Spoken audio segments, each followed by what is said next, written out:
Mission, nuancer l'actualité pour vous offrir des perspectives. Pour savoir et comprendre,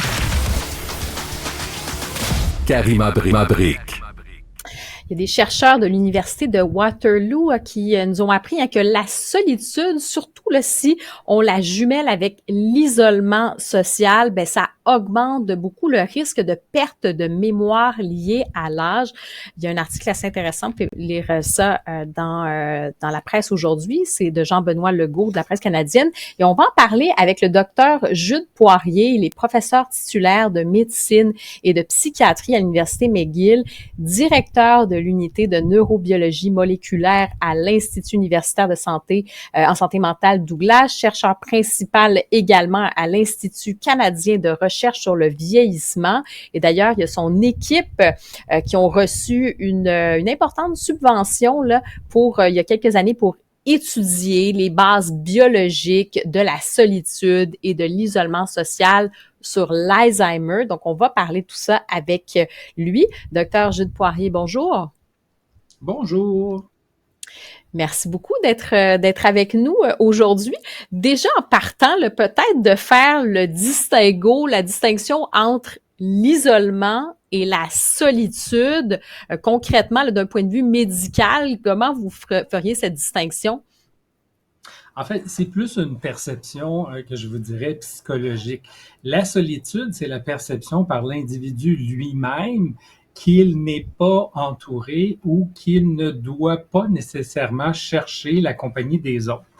L'isolation sociale ou l'isolement social en français, c'est beaucoup plus l'inverse. Donc, c'est que les gens, soit par dépit, on pense dépression, des problèmes de sociabilisation naturelle, bref, ne cherchent pas la compagnie des autres ou vice-versa. Les autres n'aiment pas la personne en question ou, rappelons-nous la COVID, on vous a forcé à vivre l'isolement social et avec toutes les conséquences que ça a eu après ça. Mm-hmm.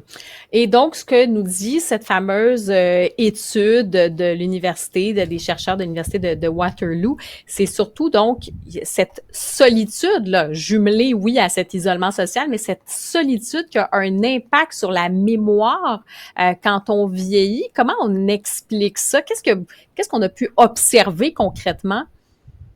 Je pense qu'il faut un petit peu déborder simplement de la situation de la personne qui est toute seule dans son appartement. Avec ce comportement-là vient évidemment des choix de vie.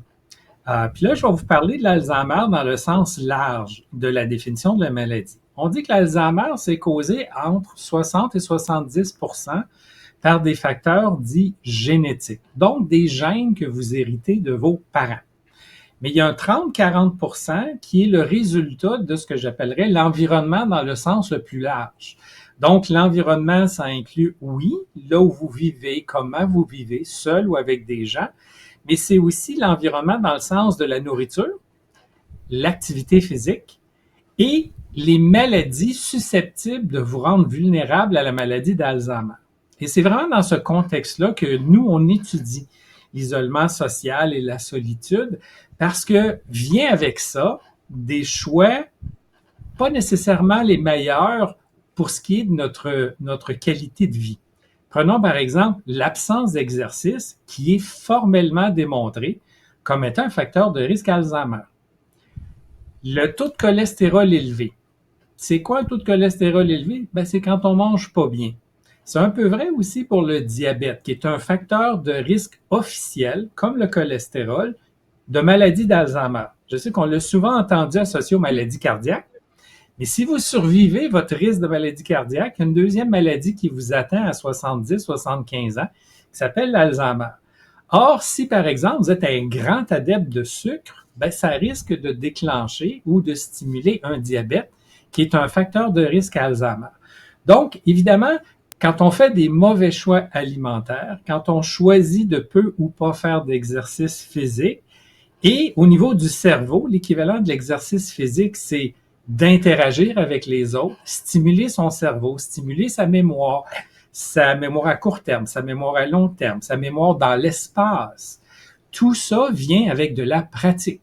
Si vous n'en avez pas, forcément, il votre cerveau, comme un muscle, il va tranquillement fondre et il va dégénérer. Donc ça, c'est important. On voit que ces éléments-là qu'on peut un petit peu contrôler, il y a un aspect génétique, mais il y a ces aspects d'habitude de vie, donc l'exercice, de bouger, vous l'avez dit, l'alimentation. Puis si on revient à cet isolement, la solitude, de se sentir justement cette perception où on se sent seul. On peut même parfois avoir quelques interactions avec des gens, mais se sentir seul. Pourquoi ça peut affecter la mémoire quand on vieillit? Je lisais là, on disait que ça pouvait être associé, cette solitude, à une sorte de stress chronique ou prolongé. Ça peut libérer des hormones comme le cortisol et ça crée des dommages aux neurones, aux connexions synaptiques. Ça, c'est ce que dit une des chercheuses. Donc, en quoi justement la solitude, ça va affecter notre cerveau, puis ça affecte la mémoire comme telle? Alors, prenons le cas du cortisol en particulier, c'est l'hormone du stress. Vous allez dire, mais si vous êtes seul, comment ça se fait que vous êtes stressé? C'est probablement parce que ces personnes-là, et beaucoup d'entre elles, on sait qu'on doit traiter le stress, mais aussi la dépression chez presque 60% de nos Alzheimer. Ça fait partie de la maladie. Bon, il y a la réalisation qu'ils sont malades, qui les rend déprimés, mais il y a aussi une composante biologique, le fameux cortisol, l'hormone de stress, qui peut augmenter dans les années qui précèdent l'arrivée de la maladie d'Alzheimer. Or, cette hormone de stress-là, il n'est pas bon pour le cerveau. Il a tendance à rendre vulnérables les neurones qui sont spécifiquement impliqués dans la mémoire et l'apprentissage. Donc, si vous vivez un début de dépression ou vous avez un sentiment dépressif, vous vous isolez parce que ça ne vous tente pas de voir de gens, c'est lié à votre cortisol et votre cortisol endommage vos cellules cérébrales. Mais si en plus de tout ça, vous ne cherchez pas la compagnie des autres, vous ne stimulez pas votre cerveau, vous ne faites pas d'exercice, vous vous alimentez mal, tout ça finit par s'accumuler et donner naissance à ce qu'on appelle un déficit neurocognitif, donc des problèmes de mémoire sérieux qui peuvent, pas tout le temps, mais souvent, vous amener vers un Alzheimer. Diriez-vous, en terminant, que la solitude tue nos aînés littéralement, ou à tout le moins, j'aimerais vous entendre là-dessus. Là. Est-ce que ça tue nos aînés?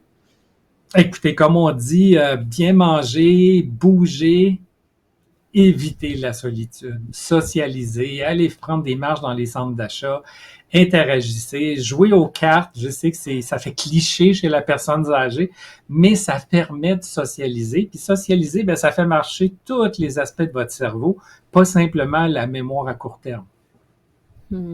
Enfin, on va souhaiter tout ça parce que des fois, c'est ça, hein, c'est dans l'application, c'est plus compliqué. Des fois, on a tendance justement à s'isoler, on est moins en forme, ça crée une espèce de cercle vicieux, mais d'où quand même l'importance là de s'entourer à tout le moins, puis d'avoir quelques relations significatives autour de soi.